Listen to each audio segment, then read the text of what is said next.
sorry, son. Try to get a job. I promise you will never be hungry again. Okay? Okay. Hey, you know what? Don't worry about it. This one's on me. No, you got it last time. I know business has been tough on you. I can't ask you to do it again. It's okay. I might not have a lot of customers, but it's better than being hungry.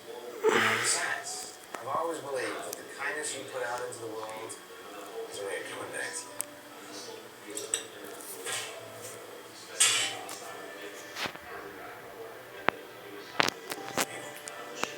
Some cane tickets.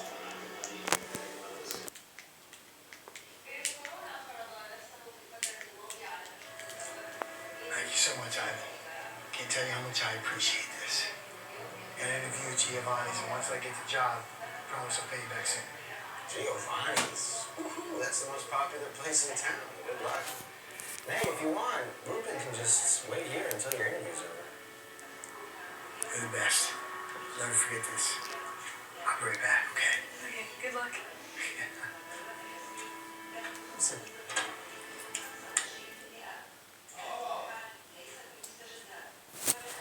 Oh, I'm sorry, sir. We don't allow homeless. I'm here for a job interview, actually. The owner, Giovanni's, expecting me. Would you grab him for me? Sure. Sir, there's someone here to see you. Okay. I'm sorry, what's that? You know, we don't allow homeless people in the restaurant, right? I tried to tell him, but he says he's here for an interview with you. No. The applicant who I am interviewing used to run a Michelin-star restaurant, okay? Yes, sir, that was me. I was trying to Harold's restaurant. You see, come on. You're telling me that you used to run a restaurant? Get real. Will you get rid of this joker, please? Look, it's my resume. I've been running kitchens my whole life. I just ran into some hard times recently after my wife passed away. That's why I look like this. I promise, if you give me a chance. You know what? I can't believe that you would go so far as to make up a fake resume and a fake story just to get a job. You know what? I'm not going to fall for this scam, and I am not going to allow anybody else to fall for it either.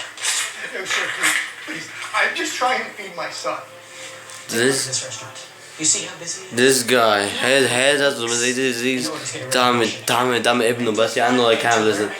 This capitalism or is for capitalism خلا مصاري خلا. Now, before I call the cops. To allow anybody else to fall for it either. No, sir, please. I'm just trying to feed my son. Take a look at this restaurant. You see how busy it is? You have to wait weeks in order to get a reservation here. And I did not get to where I am in life by being a fool. But I can...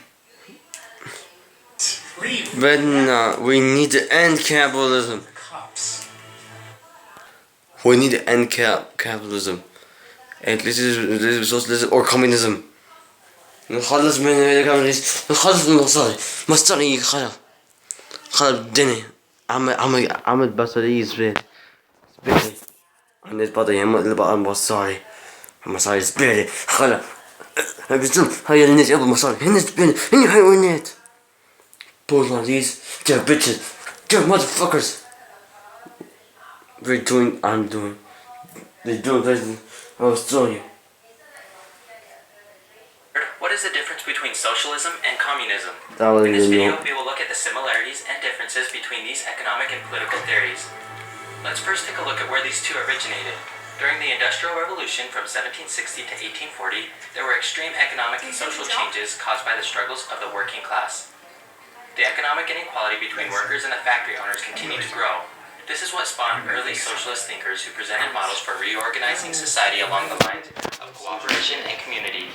Most notably came Karl Marx, the German political philosopher and economist who would become one of the most influential socialist thinkers in history. Along with Friedrich Engels, he published what was called the Communist Manifesto in 1848. He argued that all of history was a history of class struggles and that the working class or the proletariat would inevitably triumph over the capital class or the bourgeoisie and would win control over the means of production, forever erasing all classes. This is where communism comes into play, which is sometimes referred to as revolutionary socialism. This guy's It came to be socialist. defined by Marxist theories taken to an extreme. In fact, Marxists often refer to socialism as the first necessary step on the way from capitalism to communism.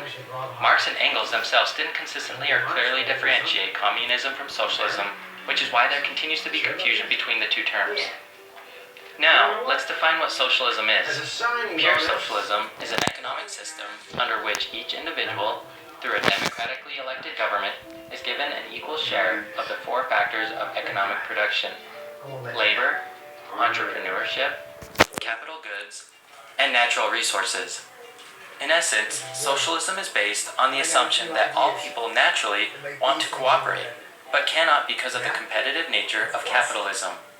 In socialism, the government employs centralized planning to allocate resources based on both the needs of the individual and society as a whole. Economic output is distributed according to each individual's ability and level of contribution. Now that we've defined what socialism is, let's define what communism is. Pure communism is an economic, political, and social system in which most or all property and resources are collectively owned by a class-free society rather than by individual citizens. According to Karl Marx, pure communism results in a society in which all people are equal and there is no need for money or the accumulation of individual wealth. There is no private ownership of Communism is economic better than resources, capital. central government controlling all facets of production. Economic output is distributed according to the needs of the people. Under pure communism, the central government provides the people with all basic necessities such as food, housing, education, and medical care, thus allowing the people to share equally from the results of collective labor.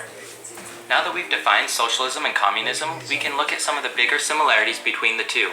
Number one, both grew out of the opposition of unfair treatment of workers by wealthy businesses during the Industrial Revolution. Number two, both assume that all goods and services will be produced by the government-controlled institutions or collective organizations rather than by privately owned businesses. And number three, the central government is mainly responsible for all aspects of economic planning, including matters of supply and demand. Next, let's look at the main differences between the two. First, socialism is based on the premise that people will be compensated based on their level of individual contribution to the economy. Effort and innovation are thus rewarded under socialism. However, under communism, the people are compensated for based on what the government considers are their needs by providing most or all food, clothing, housing, and other necessities. Second, under socialism, individuals can own property, but industrial production, or the chief means of generating wealth, is communally owned and managed by a democratically elected government. Whereas under communism, there is no such thing as private property. All property is communally owned, and each person receives a portion based on what they need, and the government controls all aspects of economic production. The last key difference is the means of achieving them. Socialism seeks change and reform through democratic processes within the existing social and political structure, but in communism, a violent revolution in which workers rise up against the middle class and upper class is seen as an inevitable part of achieving a pure communist state. Since democratic socialism is more of what we see today, let's look briefly at what it is. Democratic socialism is an economic, social, and political ideology. It supports that both society and the economy should be run democratically and should be dedicated to meeting the needs of the people as a whole, rather than encouraging individual prosperity as in capitalism. Other goals include government distribution of universally used services such as utilities, mass transit, and healthcare, while consumer goods should be distributed by a capitalist free market. A moderate version advocates for a mixture of socialist and capitalist control of all means of economic production, supplemented by extensive social welfare programs. Does pure socialism or communism exist now? Today, most countries generally considered socialist, such as Norway, Sweden, and Denmark, are not socialist countries and are closely aligned with policies of democratic socialism. All three countries do provide free healthcare, education, and lifetime retirement income, as well as having very successful capitalist sectors. Today, varying degrees of communism exist in China, Cuba, North Korea, Laos, and Vietnam, although in reality, a purely communist state has never existed. Such countries can be classified as communist because in all of them, the government controls nearly all aspects of the economic and political system, but none of them have fully achieved the elimination of personal property, money, and class systems that the communist ideology requires. Did you enjoy this video comparing socialism and communism? Hopefully it gave you... Hey, boys, how's it going? Great.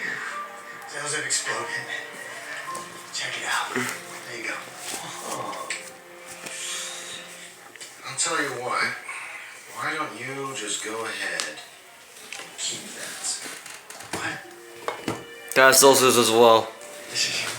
This is what socialism, Diamond. Make only socialism revolutionary. Your 20% completely covers the cost of the hot dog stand, so congrats. That money's yours now. Wait. Really? Oh my God. I can't believe this. Socialism republic. It's going to change our lives. Thank you. Thank you, Ivan. I don't know what to say. Please, it should be me thanking you. I've actually been able to open up 2 more hot dog stands because of all the money that you made me. That makes me so happy to hear. I guess it's true. Kindness that you put into the world. Yes, that's true. Back to you. And that was socialism as well do. It's kindness to the people. Thank you. And your communism.